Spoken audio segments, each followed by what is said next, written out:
بسم الله الرحمن الرحيم والصلاة والسلام على أشرف المرسلين سيدنا مولانا محمد وعلى آله وصحبه أجمعين. Chers étudiants, nous allons commencer aujourd'hui un nouveau chapitre. Donc, il s'agit du chapitre 8, les intégrales de surface. Nous avons vu dans le chapitre 7 les intégrales curvilignes.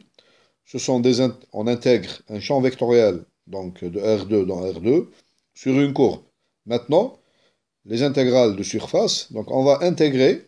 Donc la fonction intégrée, c'est une fonction, donc c'est un champ vectoriel de R3 dans R3, et l'ensemble sur lequel on intègre, c'est une surface dans R3. Voilà, donc c'est ça ce qu'on appelle une intégrale de surface.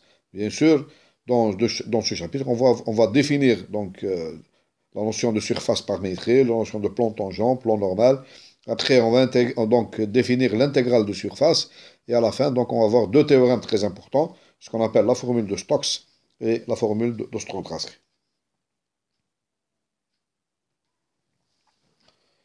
Bon, donc, dans ce chapitre 8, nous allons étudier donc, les intégrales de surface et leurs propriétés. C'est-à-dire, nécessairement, on va étudier le théorème de Stokes et donc ses conséquences. Donc, je vous rappelle d'abord de quoi il s'agit. Donc, on va faire une introduction d'abord, Medkhel.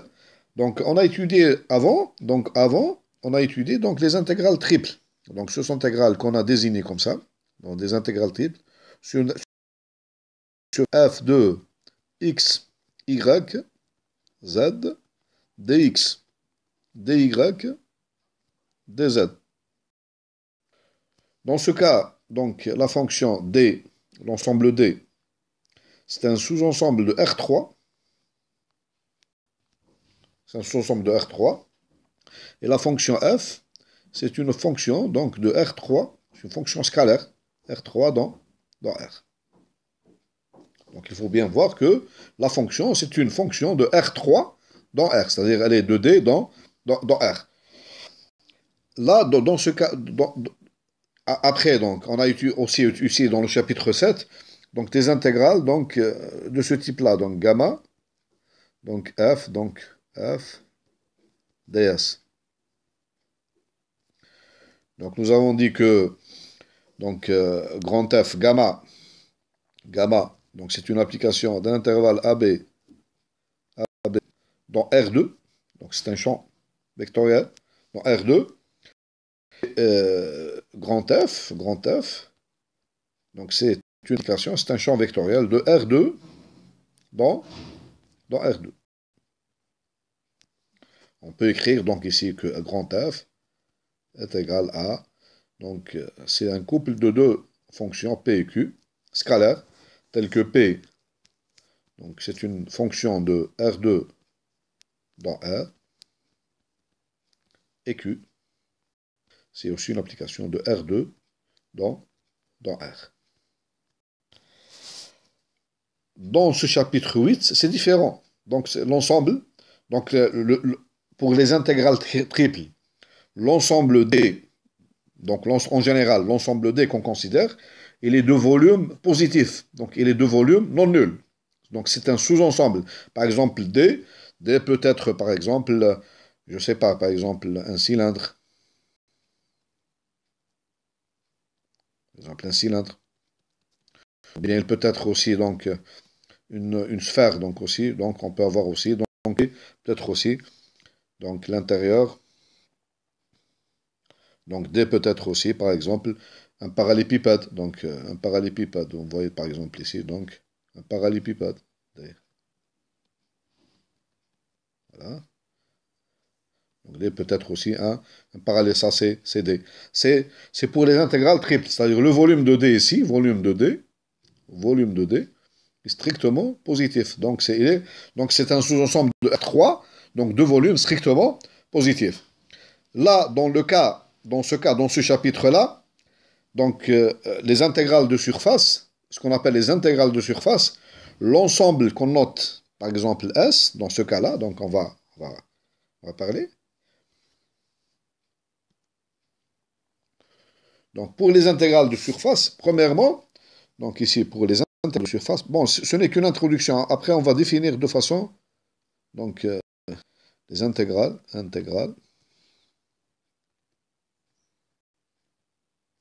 de surface. D'abord, on va considérer la fonction intégrée. Donc, c'est un champ vectoriel F. Donc, de R2 dans, pardon, de R3 dans R3. Ça, c'est la première des choses. C'est-à-dire la fonction grand F, donc ce sera, donc, grand F, le champ vectoriel grand F, donc ce sera, donc c'est un triplet. Donc, triplet P, Q et R. C'est un triplet de trois fonctions, donc scalaires, telles que grand F, P. Donc, c'est une fonction de R3 dans R. Q sera aussi donc une fonction de R3 dans R. Et enfin, donc, R. Pardon, ici, je vais changer. PQ, parce que R, on l'utilise en général R pour l'ensemble pour ne pas avoir de confusion. PQ, par exemple, ici, T. PQT. Allez, PQT. Voilà. Avec T ici. T est une fonction aussi de R. Ça, c'est pour la fonction intégrée. Donc, c'est un champ vectoriel de R3 dans R3. Maintenant, l'ensemble, S, l'ensemble, je le note comme ça, l'ensemble S, sur lequel, une surface sur lequel j'intègre. Donc, c'est un sous-ensemble de R3. C'est vrai, il se trouve dans l'espace. Mais c'est un sous-ensemble particulier. Ce n'est pas, donc, en général, ici, nous avons volume, donc volume de S3, de S, est égal à 0. Il est de codimension 2. C'est-à-dire, il est de volume, son volume, par exemple, un plan dans l'espace. Par exemple, un plan parce que lorsque je dis un sous-ensemble dans R3, son volume est égal à 0, je peux avoir aussi, donc je peux avoir le cas où, donc, il y a deux cas. Vous pouvez avoir donc, une courbe, gamma, S, donc il peut être, donc j'ai ici, donc aussi, volume de S égale 0. Ce n'est pas ce cas que je considère. Donc les ensembles que je considère ici, ce sont des ensembles, c'est-à-dire par exemple, un plan. Par exemple, ici, voilà, S. Donc, c'est un sous-ensemble de R3, mais son volume est égal à 0. Son volume, c'est-à-dire son intégrale triple ici, intégrale triple ici de S, dx, dy, dz est égal à 0. Ce sont des surfaces qu'on appelle une surface. Par exemple, je peux avoir S aussi, donc je peux avoir S, par exemple. Je vous donne un exemple. Je peux avoir donc S est égal à l'ensemble des xy, z,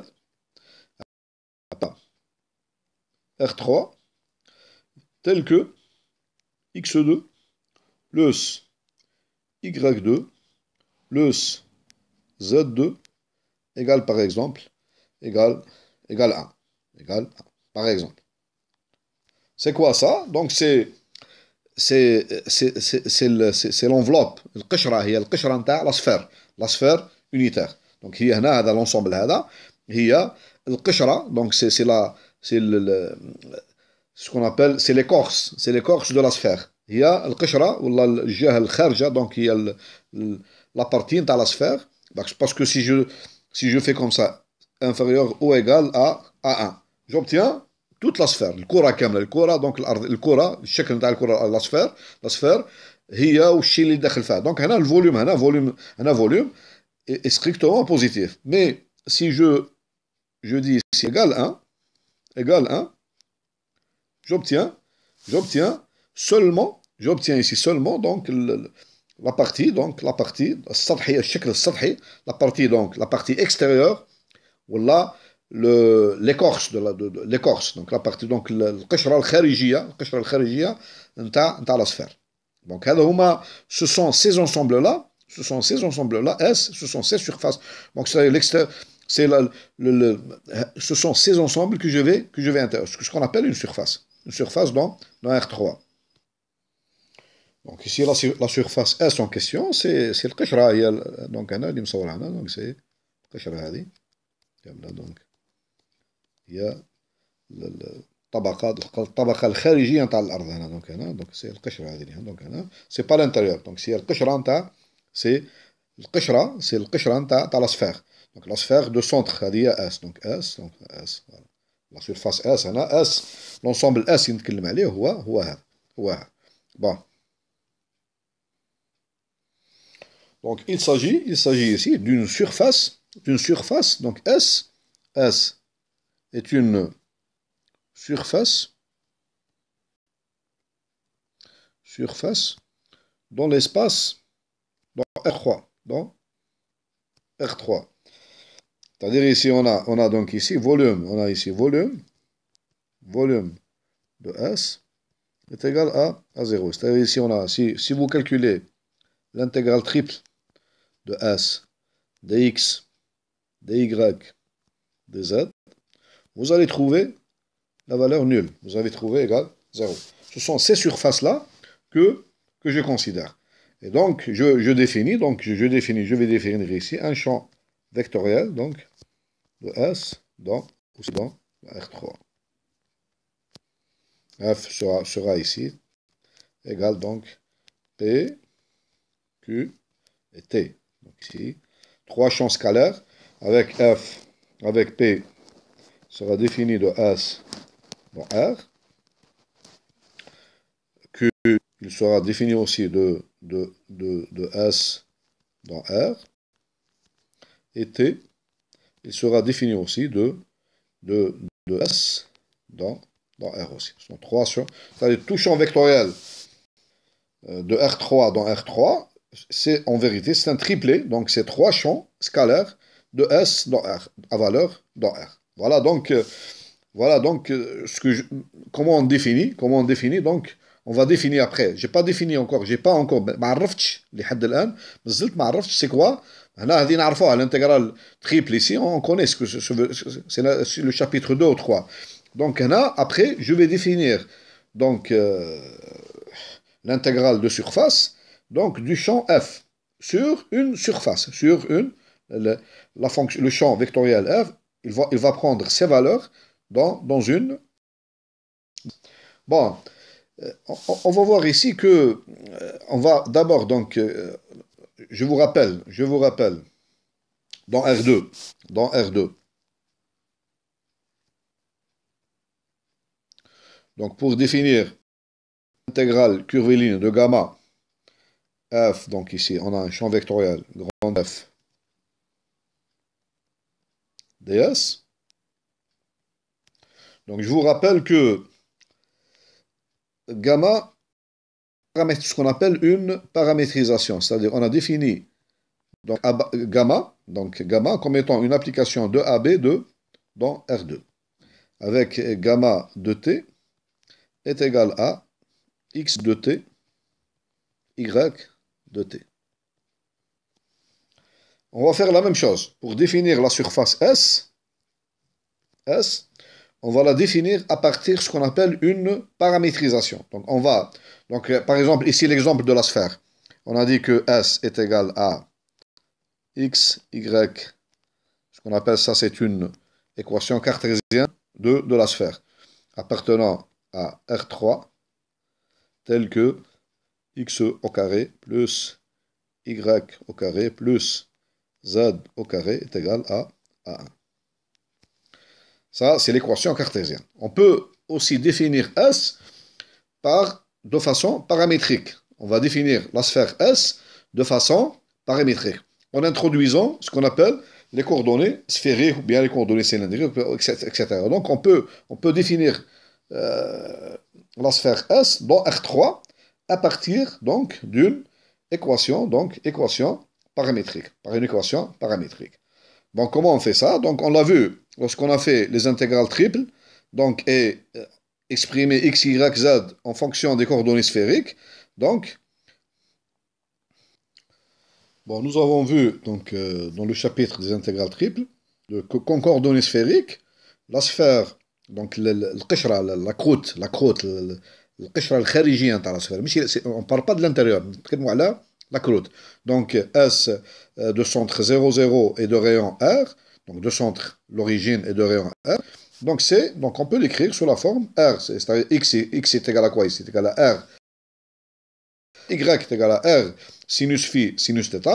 Et enfin Z est égal à R cosinus phi. Donc ici, nous avons, donc c'est l'ensemble des points X, Y, Z, tels que X égale R sinus phi cosinus θ, Y R sinus phi, sinus θ, et Z est égal R cosinus phi. Avec ici phi, l'angle phi, les deux angles ici qui caractérisent la surface de la sphère, donc c'est entre 0 et 2pi, et θ, il varie entre 0 et pi. Bien sûr, ici, R, puisqu'on est sur la croûte, on في القشرة نتاع la sphère, donc R, il est fixe. Bien sûr, si R, إذا كان نتكلموا على la sphère de rayon 1, on obtient ici, donc R égale 1. On remplace ici, dans cette écriture, R égale 1. On obtient donc, la sphère c'est sinus phi cosinus θ, sinus phi sinus θ, et enfin cosinus phi, avec phi compris entre 0 et 2pi, et 0 et... Donc qu'est-ce qu'on a fait? Donc en vérité, qu'est-ce qu'on a fait ici? Donc on a trouvé, donc si je considère l'intervalle, donc on a trouvé une application, regardez bien, une application. Donc on a construit pour la sphère, quel est le nœud de la sphère? Une application de l'intervalle, donc 0 de pi, croix, 0 pi. L'application est mienne, donc من l'intervalle, donc c'est un rectangle, c'est un, phi R2, c'est un rectangle. Dans l'image, c'est quoi? C'est R3. L'image dans R3, qui a donc qui couple ici, qui a un couple phi θ. Phi appartient à 0,2 pi et θ appartient à 0 pi. Je fais correspondre ici, donc je fais correspondre. Donc, je peux appeler ça donc S, grand S, de donc phi θ, défini par S de phi θ est égal à donc un triplé. Donc puisque il y a un triplé, donc j'obtiens ici donc R sinus phi cosinus θ. Le deuxième, c'est R sinus phi sinus θ. Et le troisième, c'est R cosinus phi. C'est ça ce qu'on appelle une paramétrisation. C'est ça ce qu'on a dit. L'application un rectangle. Là, en général, donc un sous-ensemble de R2, R2 vers R3, c'est moi une paramétrisation de la surface S. Donc on va définir maintenant, on va donc ici l'application, on a l'application P, P de θ, non, ici c'est la paramétrisation. Donc on a trois applications, R2, 0,2 pi, 0 pi vers R. On a trois applications en vérité parce que c'est une application من 0,2 pi 0 pi vers R وهذه كيف R كيما في les courbes. Les courbes, une courbe, c'est quoi? Ce sont deux applications من AB vers R.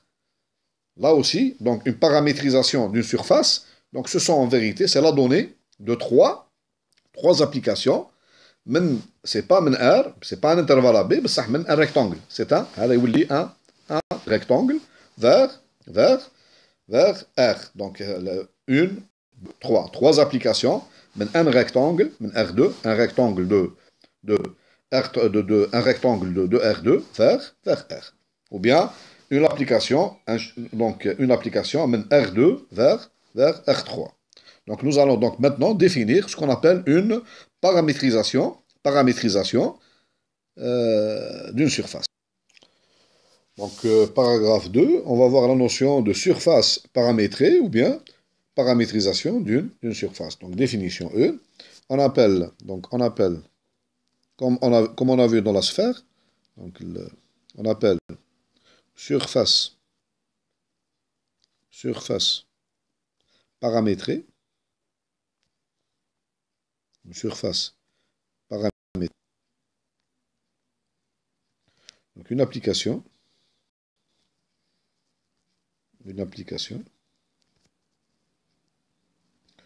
Donc, je vais noter S, défini, donc d'un rectangle ici, AB, croix, CD,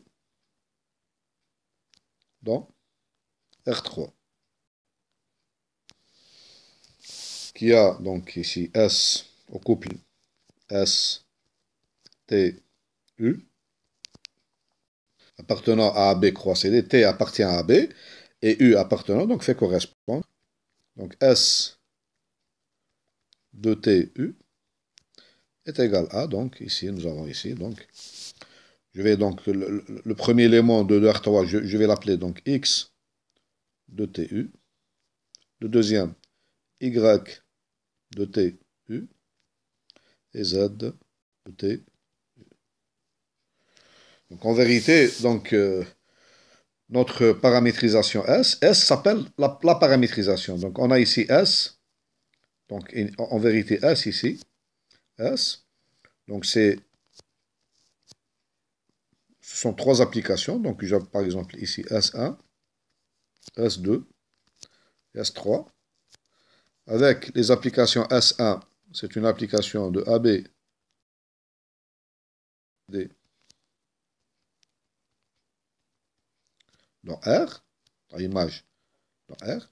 Donc nous avons S que j'appelle ici, donc c'est X de TU. Donc S2 aussi, c'est une application aussi de AB, croix CD, dans R. C'est un champ scalaire ici. S3 aussi. Donc c'est aussi une application de AB, croix CD, à valeur dans R. Ce sont les trois composantes. Ce sont les trois composantes de la paramétrisation S. Donc ici, on confond en général, on confond entre l'application S et l'image. Donc, on a ici aussi, donc, en vérité, ici, S, de AB, croix CD, image ici. S s'appelle la paramétrisation, c'est l'application. Et ça, c'est un sous-ensemble. Ça, c'est un sous-ensemble. Ici, s'appelle surface paramétrée. Surface paramétrée. Nous avons ici S1, nous avons ici S1 de U, pardon, S1 de TU est égal à X de TU. S2, les composantes ici, S2 de TU est égal à Y de TU. Et enfin ici, S3 de TU est égal à, donc Z de TU. On dit que S, bon ici, remarque ici, remarque ici, remarque. Au lieu de prendre, on peut prendre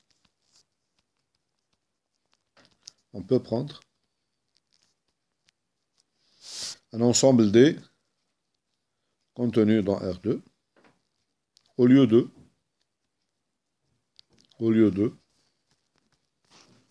AB, croix, CD. Ça aussi, c'est une paramétrisation. Maintenant, on va définir qu'est-ce que ça veut dire que S appartient à C1 de D. Ça veut dire que S est de classe C1, ça veut dire que les trois, donc on a ici S1 appartient à C1 de D. S2 appartient à, pardon, C1 de D aussi. Et S3 appartient à, pardon, ici, C1, pardon. Et S3 appartient à C1 de D. Qu'est-ce que ça veut dire maintenant? S1 appartient à C1 de D, on en l'a dit. S1 appartient à la classe C1 de D. Ça veut dire ici, par définition, que la dérivée partielle de S1 par rapport à X, la dérivée par rapport de S1 par rapport à Y et la dérivée partielle par rapport à Z existe pour tout XY appartenant à D, et elles sont continues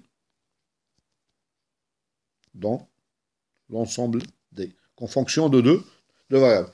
La même chose pour S2 à C1 de D. La même chose, exactement. Ça veut dire que, par définition, des rangs S2 par rapport à X, des rangs S2 par rapport à Y, et des rangs S2 par rapport à Z, elles sont aussi, donc, existent et sont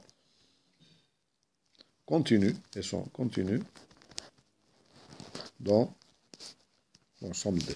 La même chose pour S3 appartenant à C1,2. Ça veut dire que les dérivées partielles de S3 par rapport à X, la dérivée partielle S3 par rapport à Y, la dérivée partielle de S3 par rapport à Z existent et sont continues dans D. C'est ça ce que veut dire que donc ma surface paramétrée, donc elle est de classe C1 de D.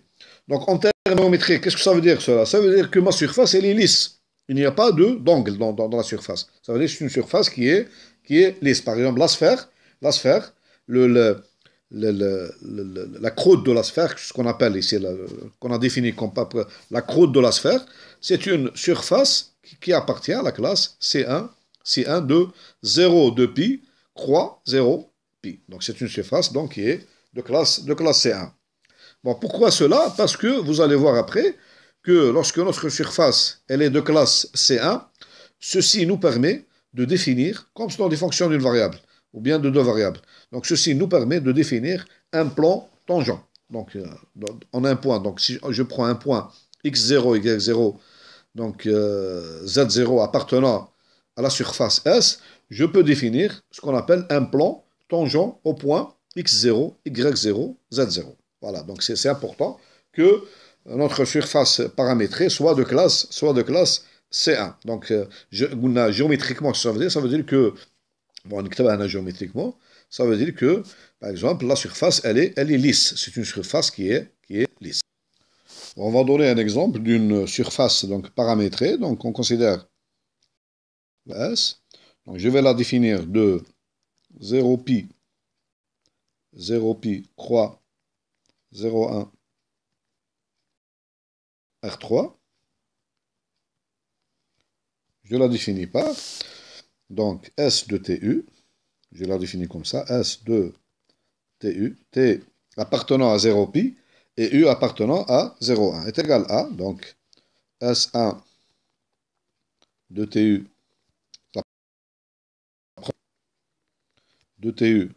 la deuxième composante, S3 de TU, la troisième composante. Donc, on a dit que la première, c'est X de TU, la deuxième, c'est Y de TU, et la troisième, c'est Z de TU. Comment sont définies les trois composantes? Donc S1, donc elle est définie ici de 0 pi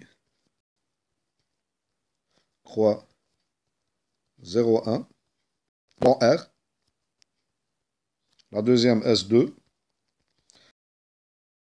0 pi croix 0,1 dans R aussi. Et la troisième, S3 de 0 pi croix 0,1 dans R aussi. Comment je vais définir S1? S1 de TU est égal à X de TU. Je la définis, elle est égale à, sa définition, elle est égale à T plus U. T plus, fonction de deux variables, T plus U. S2 de TU est égal à Y de TU. La définie est égale à cosinus T au carré plus 2 U. Et la 3 de TU est égal à Z de TU est égal, je la définis, est égal à U à la puissance 3 plus 1. C'est ça mon exemple que je considère ici comme étant donc une surface paramétrée. Donc l'ensemble des points x, y, z définis par x de TU est égal à t plus u, y de TU est égal à cosinus t carré plus 2u, et S3 TU est égal à U3 plus 1, ce sera une surface dans R3. Nous allons voir donc quelle est la forme, ou bien quelle est la forme géométrique de cette surface.